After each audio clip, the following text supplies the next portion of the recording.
দেখো বন্ধুরা, চলে এলাম একটা গুরুত্বপূর্ণ বিষয় আলোচনার জন্য। আমার কাছে দুদিন আগে নোটিফিকেশন এসছে, এই দেখো। আর এটার নিচে একটা দেখো লিংক রয়েছে।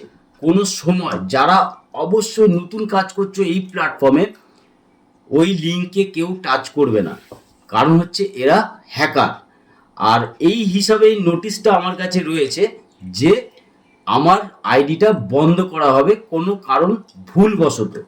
আর যেই জিনিসটা আমি আমার হেল্পিং সাপোর্টে গিয়ে সার্চ করে দেখেছি, আমার কোনো ইস্যু নাই, কোনো রিপোর্ট নেই, তা সত্ত্বেও দিয়েছে 24 ঘন্টা টাইমের মধ্যে ওই নোটিফিকেশনের নিচে যে লিঙ্ক আছে দেখো, ওই লিঙ্কে টাচ করে ঢুকে আমার ডিটেলস আমাকে ওনাকে দিতে হবে। এইগুলো হচ্ছে হ্যাকার, খুব সাবধান।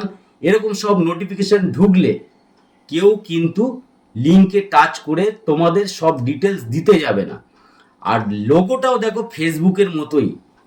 অবশ্যই এই ভিডিওটাকে খুব পরিমাণে শেয়ার করো। যারা নতুন বন্ধু তারা অবশ্যই ভালো করে মাথায় ঢুকিয়ে নাও, বিপদ এই সমস্ত নোটিফিকেশন কেউ কিন্তু যেও না। সবাইকে আমি রিকোয়েস্ট করে বলছি, না হলে এত কষ্টের করে একটা আইডি দাঁড় করিয়েছো না, সে আইডিটা হ্যাকারদের হাতে চলে যাবে। সাবধান, বেশি বেশি করে সবাই ভিডিওটাকে একটু শেয়ার করে দাও, যাতে সবাই জিনিসটা জানুক। আজকের মতো টাটা।